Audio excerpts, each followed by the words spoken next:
Hello, it's me again, and today I am bringing you another video, and today we're going to be talking all about self-doubt. And I think it's one of the biggest things in an artist's way, basically, when it comes to the creation process. So we're going to be unpacking doubt when it comes to creating and when it comes to making your art, and just how to navigate that and how to sort of like really come into alignment with your process and what you're doing without that negative self-talk and that negative constant feeling of doubting everything that you're doing. So yeah, can you just imagine like all of the things that potentially have not come into existence and that have not come into manifestation because of self-doubt? How many things out there could have been made? I'm not even talking about just the arts, but I'm just talking about in general, like how many ideas, how many ways of thinking, how many scientific inventions, how many things could have been like just to elevate humanity, and how many things could have been produced but weren't because of this self-doubt, this feeling of like, nah, like, oh, it's stupid, that's like what a harebrained idea, oh, I don't have what it takes, I don't have enough money, I don't have enough this, I don't have enough that, I'm like, oh no, that's a stupid idea. I'm too lazy, I'm too this, I'm too that, I can't do it, maybe someone else will do it.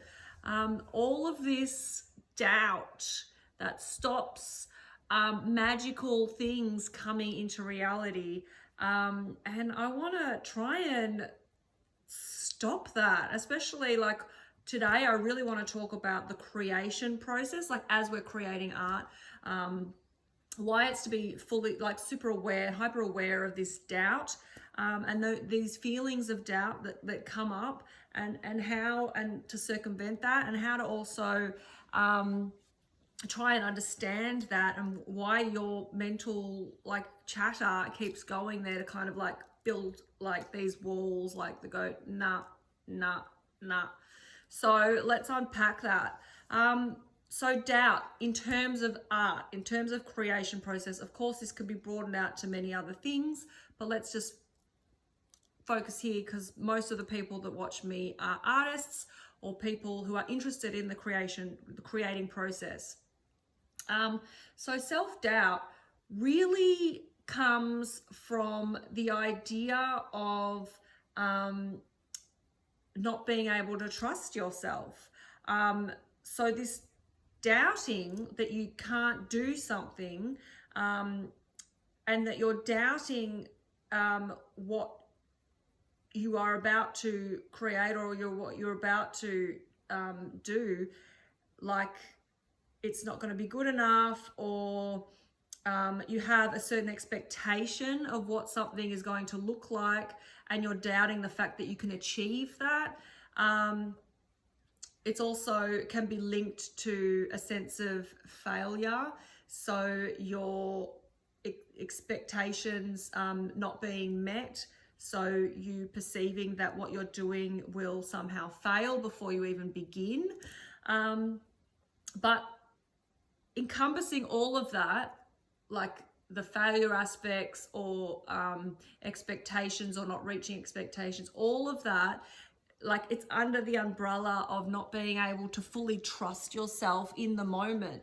So that is like the first overarching point when it comes to self-doubt in terms of the creation process, is this idea that we don't fully trust ourselves, because that doubt always comes up like, oh, I don't know, I can't do that, oh, no, like I'm not good enough, or I'm not, it's all been done before, or this, that, and the other.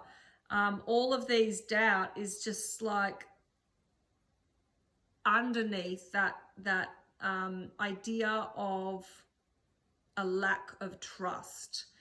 So once we kind of understand that, we can kind of like look at doubt and look at the creation process a little bit differently, because when those feelings and ideas come up about this sense, we can go, oh, hang on, it's not just that simple. Like we can just go, we can kind of like unpack it a little bit and go, okay, well, there is that idea that that I don't trust myself completely. And why don't we trust ourselves completely? Well, a lot of it can be traced back to particular instances. It can be from trauma. And then what happens is, once we have that seed of trauma where we've had a situation where we thought it would turn out a different way, potentially our expectations weren't met, and you then say, oh, I was right to doubt myself, and then you have situations that come up from that trauma. There's like afterwards, like you'll have different situations where that same instance happens but in a different way, and then you will see that the doubt was you've then like said to yourself, yes, there was a reason, because I keep showing myself the same thing, and it's right. The universe keeps showing me that I'm correct not to trust myself and to have doubts about what my abilities are, because it keeps showing me the same story, those same patterns of belief keep showing up in my reality, therefore they are true. That's what kind of, it's not a conscious thing, but that's what we kind of subconsciously grasp from that. We kind of like say, oh, well, that must be true because it keeps showing itself as it keeps showing that I was right to not trust myself, to have those doubts because of the way I perceive failure and the way I perceive situations that I thought were going to turn out differently. And then they, you thought they were going to turn out one way, and then they turn out completely differently. And then you say that your expectations were not met, and therefore you were right to doubt yourself. So that being said, let's work out how we can flick the switch and work out how we can circumvent this and work out how we can change all that slowly, incrementally. And like I said in the other video, it's all about, firstly, it's always about being self-aware and knowing when those seeds of doubt come up, and kind of like explore them a little bit further when those thoughts come up. And just to know about expectation, it's okay to have, a spark of an idea. That's really your higher essence talking through you, really, is that's that first spark, that initial motivation of, oh God, yeah, I really want to try that. And so with that might have come a pretty strong expectation of how something will turn out. But what we need to do is we need to be open that first spark will somehow mold and change, just like life changes. While we're processing and while we're doing the process of creating art, to be in that state of flow, expectations have to be pretty loose. You just have to let go of that and just maybe there wasn't black, in that first spark of imagination, or that spark of what you wanted to do, but that came in with that creation process. So you got to kind of move with that. And that when you've got really heavy expectations of how something's supposed to look at towards the at the very beginning, it really stifles the creation process, and it stifles the fun within actual the creation process, and it'll stifle your flow. And your flow is really just to move from one thing to the next without having that fear of oh, but it's not going to be how exactly I had envisaged it at the start.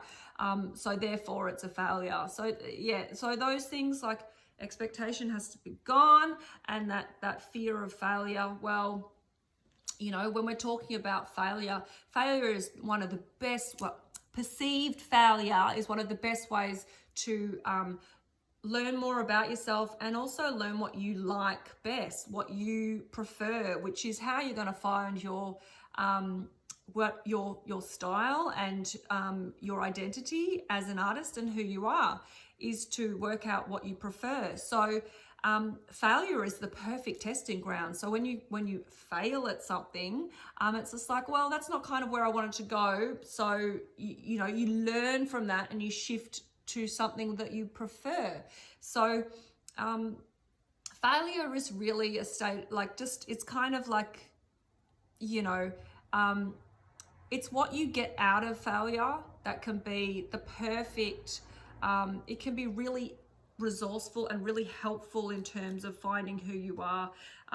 But it's like, not to get down about it, it's just more like, oh no, I want to move into a tiny bit of a different direction. So failure is really quite subjective, and it's really how you handle the failure that makes it a failure, if you know what I mean.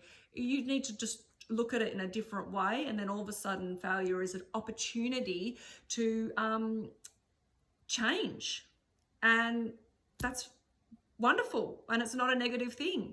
So the next thing, once we've sort of like worked out those two kind of areas in terms of self-doubt, in terms of the creation process, we really want to have a different way of looking at failure. We also want to have a different way of looking at your expectations of the artistic process. But then we also want to like look at doubt in terms of that lack of self-trust, and like try and work out, like, if you were looking at like a friendship and you were looking at the trust within your friendship, that took a while to develop. So and also, how did trust develop with you in a friendship? It happened and it developed from a consistency. So that's super important when it comes to developing your own self-trust within yourself. You need to show yourself consistency, that you're not going to walk away when things get a little tricky, when things get tough. You're actually going to go, I'm here. I'm going to work through this. I'm not going to walk away when I just start not liking something, or I perceive it's a failure, or, you know, it's not reaching my expectations. At that point, you're not going to walk away. And at that point, if you do stick with it, you're now realigning your brain and your self-belief that you can trust yourself. So self-doubt is then shifted. So it's okay to not have good days. Like, I'm not saying that, you know, like, you're not allowed to walk away from something when, you know, shit gets tough. Like, you're allowed to have a bad day here and there. But overall, you need to start talking to yourself in a way that you would your friend. Like, when doubts do come up, and when you're like, oh no, this is going to look shit, I'm not even going to attempt that, I don't have the skills, what would your friends say to you? What would you like someone that you really trust and love say? They would say, hang on, yeah, okay, thank you, doubts. Like, well, you know, like, this is how I want you to sort of like look at it. You like thank the, you know, like, because your brain and your mind they're not trying to like trip you up. They're not trying to make you fail. They're not trying to hurt you in any way, but they are bringing an awareness that there is a lack of self-trust. So you're going to start saying, yeah, so thank you for allowing me to see that, and knowing that there's something to be worked on there. Thank you, doubts. And then you're going to be like, you're going to talk to yourself, to those doubts, like you would a friend, you know, and you'll be like, yeah, so that way you just talk to yourself and just go, I know that those feelings are coming up, but I am going to stick with this. I am going to see where it goes anyway. Yes, it may not be what I like right now and what I perceive as good, but right now I'm going to stick with this. I'm going to trust myself enough that maybe this tricky situation will turn around and be good. And I'm gonna stand by me. I'm not going to, because that walking away or that it's too hard or I don't have it with, that is realigning yourself and telling yourself that doubting yourself is a good idea. So it's about changing that. It's about creating a different working environment for yourself and creating that trust within yourself that you're not going to give up on yourself if just things get tricky. Just like a good friend would never walk away when things get a little bit hairy, or that's when your friends really come into their own. Like, that's what good friends are for. Like, when things get tricky, they are there to help, they are there to support you and love you, and that's what you really need to bring into yourself, so that doubt can quieten down. And like I always say, everything's a practice. The doubts will be there here and there. Like, once you start working on this and once you start being there for your in that really gentle, compassionate way, those doubts will quieten, and that voice of support and that voice of, I'm here and I'm going to be there through this process, and that will be louder. And then and then down the track, there'll just be a little bit of maintenance work every now and then. So that's how kind of things work. You create those new neural pathways in the brain. Your brain is trainable. It's not like you have these lines of thoughts and that's who you are. That's not correct. I stand by that 100% because I am a witness and a working, I see this within me all the time. I had social anxieties. Look, I'm still a work in process. I still need to check up on myself, but everything that I talk about, I have worked through myself. So it's all anecdotal, and it's all something that can be, your mind is malleable. It's there for you to create. It's there for you to say, oh, that part of me or that aspect of me that's really negative and that can be changed. That's not who you are. You're not that person. It's just that your mind has played a few tricks on you, and it does sometimes feel very real when you say things like, I'm shit, I can't do it, like all of those. It's so easy to fall back into that when your mind is so used to going there. So yeah, first things first, changing, being consciously aware of that. Meditation helps, but you just need to be aware of your thoughts. Start listening to it. Don't be angry at your thoughts. It's always there to let you know that there is a way to do things a little bit better, especially when those thoughts are very uncomfortable, obviously. Then you start reassuring yourself, especially when it comes to doubt in the creation process, that you're there. You are going to stick through. You're going to stick through the hard bits, the bits that feel uncomfortable. You're not going to walk away. And that way you are reassuring your subconscious, you're reassuring your physical consciousness, like what's in front of you, your awareness and your subconscious, that you are to be trusted, that you don't have to doubt anymore because you've got yourself. Like you can fall, you can catch yourself when you fall. And that's a beautiful thing, and that's going to really help you and get you in good stead for future. You can use this in all sorts of aspects of your life, understanding that everything can be changed about you, whether, especially when it comes to these thought patterns that are really uncomfortable and really destructive. And like I said, circling back right to the start, like think about all of those amazing things that can come into awareness now, and can come into fruition, you know, with like, without this mindset, without this talk of negativity. Like imagine how much would get done if we didn't walk away. Imagine how much if we didn't doubt ourselves, imagine how much would happen in this world for the good. Like, it's such a positive thing to work through all of those things. So thank you so much.